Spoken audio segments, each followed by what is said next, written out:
So, my good friends, writers, thinkers, leaders, so good to see you back again. EDU 540. Hey, teaching writing, pre-K 12. What a lot of fun. I'm really looking forward to this semester. This has always been an exciting course for me to teach. Always been a fun course. I've always learned a lot, and hopefully you will too. So this first mini lesson is designed to give you some ideas about what the structure of the course is like, the major strands and ideas that filter through the course. We'll take a look at a syllabus, and we'll also look at the first assignment that I'm going to have you consider, the first big assignment that I'm going to have you consider, which is your writing case study, which you should really get to work on as soon as you can, pretty fast. So here's the thing about the course. There are some major strands that I'd like you to consider, and really they're all part of this great book that I've asked you to have for this particular course. This idea of writing as product and writing as process are very important strands that we're going to be looking at and continuing throughout the semester. And we're going to look at those things in various ways. You're going to be providing product. You're going to develop a writing portfolio for yourself that we'll go over. We'll start it in week 4 in our individual conferences, and we'll end it up in week 15 in another set of individual conferences that we'll have to do with your writing and with the various genres and various ideas that are going to be circulating throughout the course as we undertake it this semester. So that you know, that's going to be a focus on product. It's also going to be a focus on product for your students, but primarily we're going to be involved in the process and thinking about the process of writing and how that process develops, primarily in regard to your class work. So product is any submission of writing that has gone through a process, right? And that process is planning, composing, revising and editing, and formatting that particular writing for publication. And it's usually that third step that's often overlooked, that editing and revising process in our writing, in your writing, and in the writing of our students. And that's a really critical piece that we're going to focus on as we go along. So that idea of thinking about writing as a process, writing as development.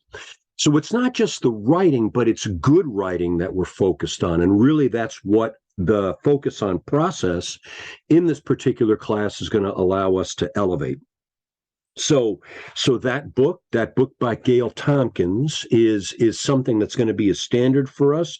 And every week we're going to be looking at a series of prompts. We're going to be looking at ideas from different chapters in Tompkins, developing genres, as I mentioned before, and thinking about mentor text, and also the connection of writing to reading, which is another critical strand in this particular course. So reading, writing, listening, and speaking are all connected, and they all encourage one another. We have to have conversations with one another in order to have good writing. We need to practice writing.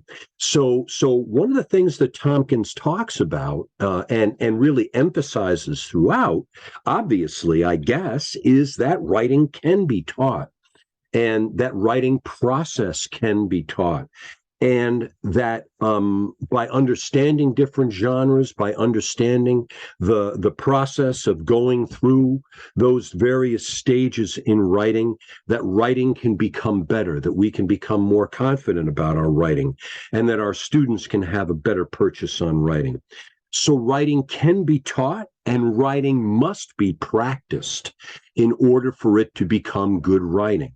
So that's something that you're going to need to do, and I'm going to encourage you now to set time aside on a regular basis to do the various activities in this course with one another and on your own, so that you are writing, so that you are practicing, and so that you are thinking about writing and discovering and learning how writing works and what writing can really do. And of course, writing is also a creative process. So it allows for a certain degree of choice.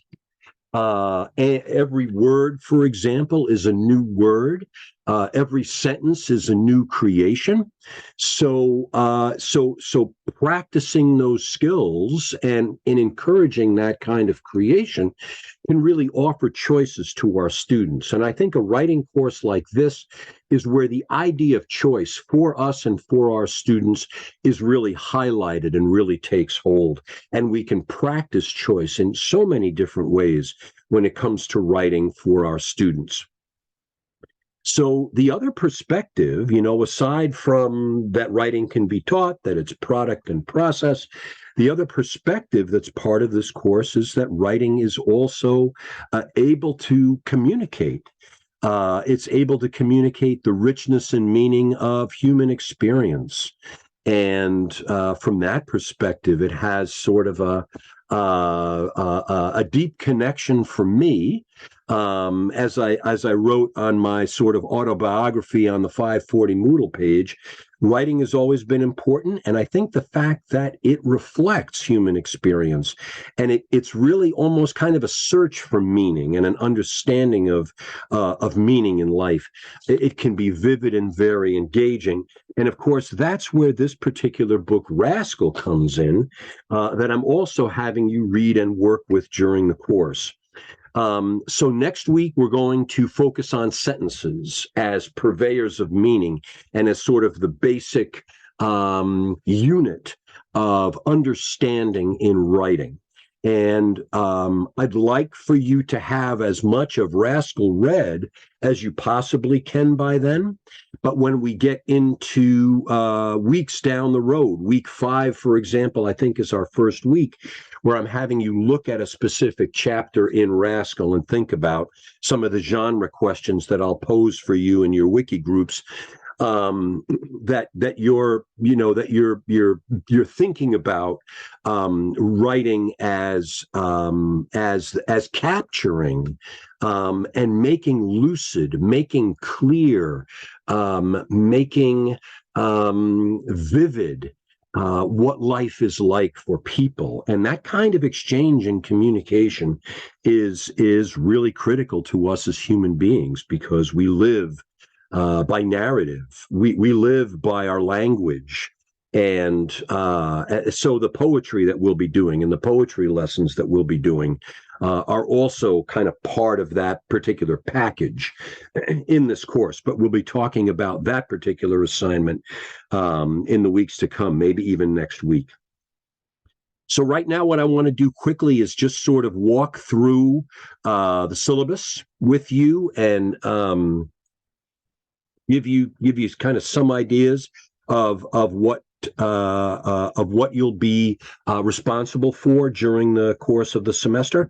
And by all means, if you have questions, ask them, drop them in on the Moodle page, or ask me in an email. Again, office hours are 12 to 2. Every Wednesday. So if you have questions, you can drop in and ask me there. Hopefully that's a convenient time for you to be able to stop in and for us to be able to talk. There is a synchronous class in week 3 from 5 to 8. That's on the Wednesday of that week. And we're going to be looking at assessment of writing and sort of building some ideas around how you can assess writing for your students. But also importantly, how you can assess your own writing and the development of that writing portfolio. The following week, in week 4, we are going to begin developing that writing portfolio. And for week 4, I'm going to ask you to have a rubric completed so that you can assess your final products when it comes to week 15 and we talk again in those individual conferences. So if I can scroll down here, as far as our textbooks are concerned, we've talked about Tompkins. We've talked a little bit about Rascal. The Choice Words book is a phenomenal book that we'll be working on after spring break. So I'll talk a little more about it after then. But again, that idea of choices, that idea of choosing, that idea of agency and taking responsibility for your writing and your work and your schoolwork is also a fundamental part of that book. And I also offer you the Giant Book of Poetry as a kind of a repository of lots of wonderful poems from many, many wonderful poets that you're going to be working with together in your wiki groups, and then providing some outcome for. Excuse me. The other strand too, or another kind of path that we're going to be following, is the path of research. So our research articles are all noted here as well. Really, the fundamental focus of our research is on strategies. Strategies that you can use in the classroom. Many of these research articles are based on work with students who are uniquely abled in some way.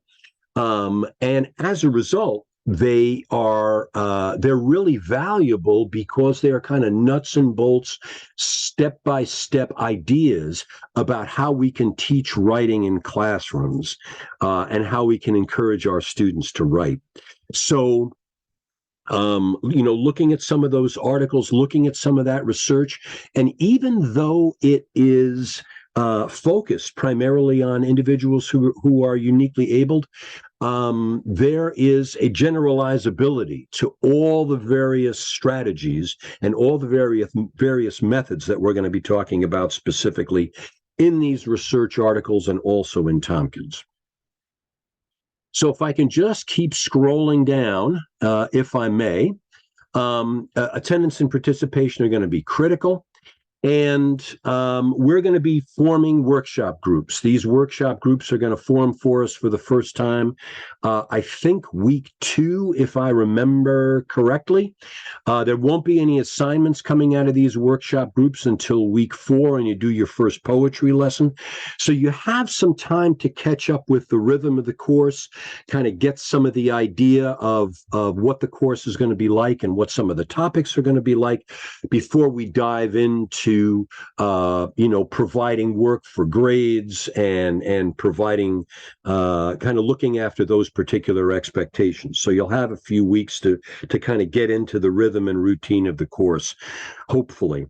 Participation in the workshop groups is mandatory. So you all have to be there. You're going to be divided up into your developmental levels, so that you can work at a level where you are talking to your compatriots and talking to people who have similar understandings of the developmental needs of the students that you're working with at particular levels. So I did that deliberately, and that's the case throughout the semester. You're going to be working with the same workshop group at your developmental level. One of the things that I'm also going to insist on and make mandatory are the reflections at the end of each module, at the end of each unit that we look at on Moodle. These reflections are going to be focused primarily on the learning from the week. Although this week, week 1, we're looking at the IES recommendations, and I've given you a little more of a sort of a structured and responsive kind of set of prompts about those IES recommendations. But unlike last semester, where we didn't have to complete all the reflections that were required, this semester we do. So every week, make sure you get in not only to the WDP, which is basically the same as we did last year. This particular week, you don't have to worry about the deadlines, but week 2 will start those deadlines up Thursday, Sunday.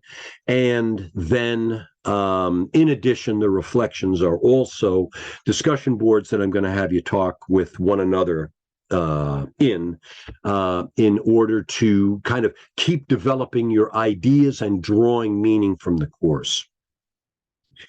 Poetry lesson I talked a little bit about. First one is due week 4. So you've got a few weeks kind of to look through the Rotzheim book, begin to think about some poems that you want to do. You're not limited to the Rotzheim book, but I provided that for you as a reader and as a compendium that you can draw on for the poetry that you teach. And I'll explain that in the weeks to come, that particular assignment. Your writing portfolio, I've hinted at this a little bit. So this is something that you're going to work on. And there are two important ideas, two important facets here with the writing portfolio that you want to keep in mind. And I'll explain this a little more in the weeks to come. But first of all, it's for you. So you're going to be developing your writing. And in developing your writing, the second thing that I want you to consider is how can you apply the methods of the writing portfolio and what you're learning about different genres and different ways of writing. How can you apply some of those ideas to your students? So that's going to be critical.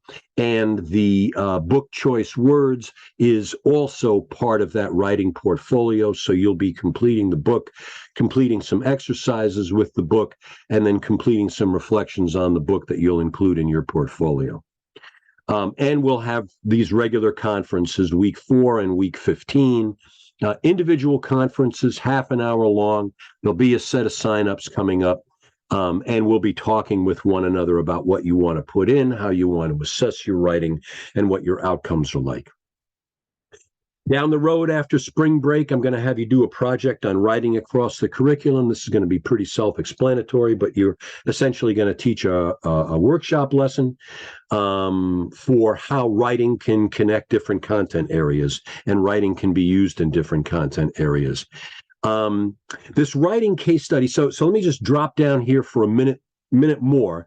There's a program analysis at the very end of the course, and this is essentially you'll be composing a memorandum, which is a comparison of different writing programs that you're seeing in your schools, that we're talking about during the course, and that you think might be interesting to use, with a recommendation about one writing program that seems to be the best, and you'll be writing a memorandum to your Board of Education encouraging adoption of this particular program in a pilot study.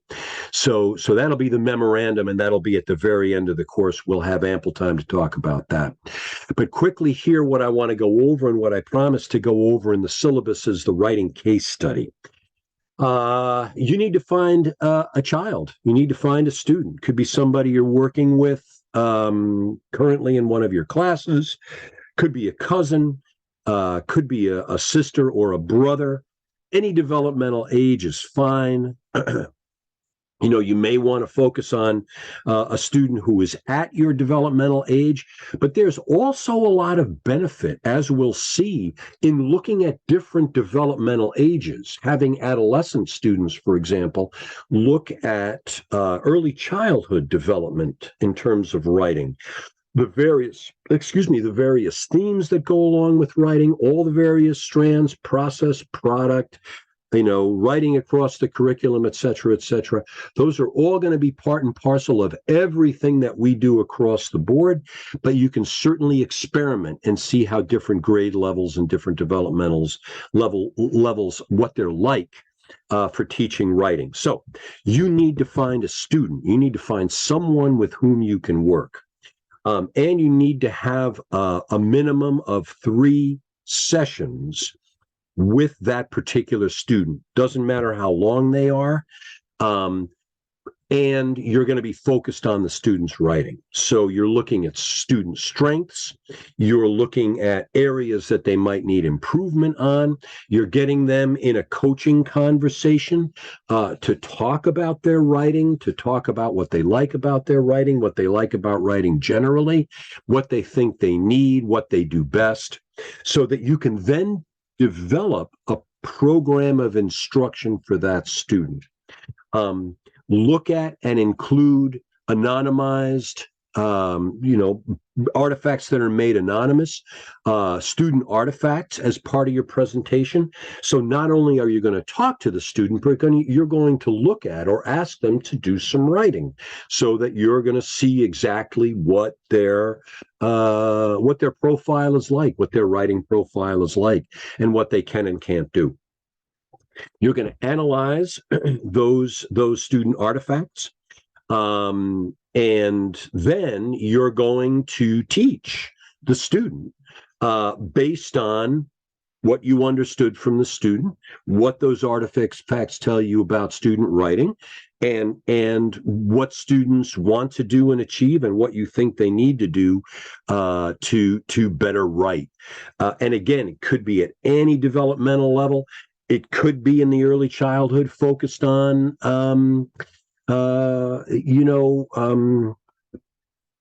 whatchamacallit? Words, writing. It could be focused on just letter formation, right? The sky above and the grass below. And that's fine if that's what that student need is. But again, you are developing a program. You're developing a lesson or a set of lessons in writing. It could be about a persuasive essay that students are writing at the adolescent level, and anything in between. Okay. So yeah, there I am. I'm blinking out. Okay, great.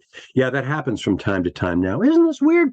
Anyway, so writing case study. Find a student, find out how that student writes, what that student needs, what that student's strengths are. Look at some artifacts and develop some ideas about how you can work with that student on writing, and what kinds of methods and ideas you might be able to use to help that student develop their writing and make it better. And then develop that plan. So essentially, that's the process that you're going to be going through in the writing case study. I think it's due week 8. So my suggestion is that you find somebody now, and then you develop your writing case study with that person over the next several weeks, so that you're sure you have access to that person and you're not doing things at the last minute. And of course, the last part of this particular study, and I'll leave some exemplars for you when the time comes. The last particular part of this study is telling us and finding out for yourself what you learned about teaching writing, and what you learned about writing from your process and your set of products with the student. So record and report on those conferences, and look at student work and describe the strategies you determined.